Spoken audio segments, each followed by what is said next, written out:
एक तो ये बहुत बड़े पैमाने पर जिन रिफॉर्म्स की नदीम साहब बात कर रहे हैं ये कितने चैलेंजिंग हैं और किसी भी हुकूमत के लिए, मौजूदा हुकूमत की बात करें या माजी की हुकूमतों की बात करें, और फिर इसके साथ साथ जो छोटे रिफॉर्म्स चाहिए होते हैं जो उस वक्त के सिस्टम को, स्ट्रक्चर को, इकोनॉमी को चलाने के लिए ज़रूरी होते हैं, क्या उन पर भी आपको प्रॉपर अभी काम होता नज़र आ रहा है? देखिए, मैं नदीम साहब की बात से बिल्कुल अग्री करूंगा। आपको ही पता होगा, आपके शो में भी मैं दो या तीन दफा बोल चुका हूँ। आरआरएमसी की एक रिफॉर्म्स की रिपोर्ट मौजूद है, इंटरिम रिपोर्ट थी। फाइनल रिपोर्ट ऑथर करने का मौका नहीं मिला आरआरएमसी को, बट उसमें काफी हद तक स्ट्रक्चरल चेंजेस, स्ट्रक्चरल रिफॉर्म्स मौजूद है। रेवेन्यू मेजर्स भी हैं, सिस्टमैटिक रिफॉर्म्स भी हैं, एडमिनिस्ट्रेटिव रिफॉर्म्स भी हैं, टेक्नोलॉजिकल रिफॉर्म्स भी हैं। मगर मेरे ख्याल से शायद साल डेढ़ साल हो गया है, उस रिपोर्ट पे कोई खातिर ख्वाह अमल दरामद हुआ नहीं है। 3 4 5 रेवेन्यू मेजर्स बिल्कुल आउटगोइंग जो फाइनेंस एक्ट थी उसमें जरूर इम्प्लीमेंट हुए, अच्छी बात है।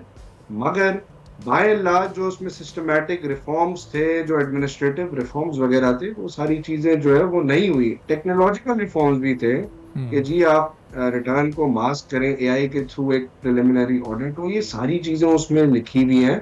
ये सारी चीजें I don't see them getting implemented. और क्योंकि एक निज़ाम है, अब जाहिर है सर, रिफॉर्म्स हमेशा मुश्किल ही होता है। रिफॉर्म्स होते ही तब है जब एक एग्जिस्टिंग सिस्टम ब्रोकन होता है। अब उस सिस्टम के खिलाफ अगर आप रिफॉर्म्स करेंगे तो एक रेजिस्टेंस हमेशा आती है, जो कि आ रही है। और तो आपने देखा 2015-16 में भी एक टैक्स रिफॉर्म्स कमीशन बना था, उसकी रिपोर्ट में भी एज सच कोई इम्प्लीमेंटेशन नहीं हुई। उस वक्त भी निजाम ने फाइट बैक किया, आज भी निजाम हमें दिखता है कि वो फाइट बैक कर रहे हैं। जब तक हम एक पॉलिटिकल विल मौजूद नहीं होगी कि इस निजाम को बिल्कुल सही तरीके से हमें रिफॉर्म करना है, हाफ हार्टेड रिफॉर्म्स का कोई फायदा नहीं है सर। आपको रिफॉर्म करना है, लेकिन आपको हमारे साहब जब भी मॉडर्न कोई रिफॉर्म्स। एग्जिस्टिंग सिस्टम यहाँ पर डैमेज होने लगता है, ब्रोकन होता है, तो हमारी नज़र में, हमारी हुकूमत की नज़र में उसका एक ही हल होता है कि हम आईएमएफ के पास चले जाते हैं। फिर वो जो रिफॉर्म हमें बताते हैं उसमें से भी हम अपने मतलब के तो चंद एक छोटे छोटे रिफॉर्म करना शुरू हो जाते हैं, फिर वो टाइम पीरियड ख़त्म हो जाता है, फिर हम अगले प्रोग्राम के लिए अप्लाई कर देते हैं। तो ये तो एक साइकिल चलता जा रहा है और ये 1 से लेकर हम 24वें प्रोग्राम तक पहुँच गए और धंसते चले जा रहे हैं एक तरह से हम।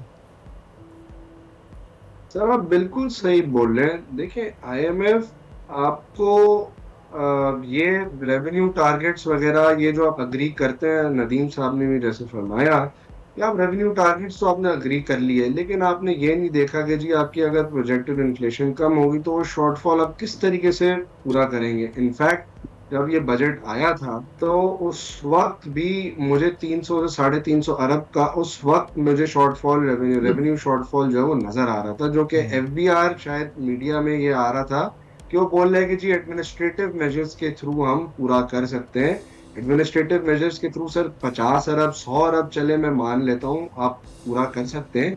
300 से 400 अरब एडमिनिस्ट्रेटिव मेजर से पूरा करना नामुमकिनात में से माना जाता है। और अब मजीद जो ये इन्फ्लेशन नीचे आ रहा है, अभी खैर थोड़ा सा आई थिंक इस महीने, पिछले महीने 6% था, अब 7.2 आया है शायद, तो थोड़ा सा वो उसमें बढ़ा है, तो उनका रेवेन्यू शायद कम जो है शॉर्टफॉल।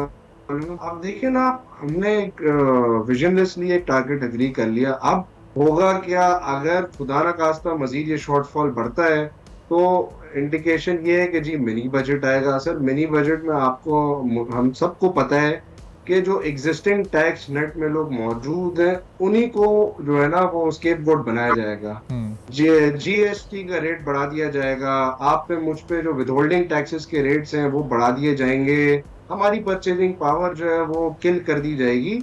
जो टैक्स नेट से बाहर ऑपरेट कर रहे हैं वो बहुत खुशी खुशी टैक्स नेट से बाहर ऑपरेट कर रहे हैं। जो बेचारा टैक्स नेट में गलती से आ गया है वो उसी को they are milking the same old cow, और ये सिस्टम वैसे ही ब्रोकन है। और अब मेरे ख्याल से अगर ये टैक्स नेट नहीं इंक्रीज करते तो ये सिस्टम तबाही की तरफ चले जाएगा। तो आप बिल्कुल सही बोल रहे हैं। आईएमएफ प्रोग्राम देखिए, आईएमएफ भी आपको एक सर्टेन प्रिस्क्रिप्शन दे सकता है। आईएमएफ को मेरे ख्याल से बेहतर उन लोगों को पता है, उन एक्सपर्ट्स को पता है जो यहाँ की ग्राउंड रियलिटीज और इकोनॉमी से ज्यादा वाबस्ता है। आईएमएफ एक बर्ड्स आई व्यू जरूर आपको दे सकता है, मगर जो लोकल एक्सपर्ट्स है, डोमेस्टिक एक्सपर्ट है, वो ज्यादा बेहतर असिस्ट कर सकते हैं गवर्नमेंट को विद रिगार्ड्स टू ये रिफॉर्म्स किस तरीके से होने चाहिए। क्योंकि एक अलग साइकी, एक हर सिस्टम की अलग साइकी होती है।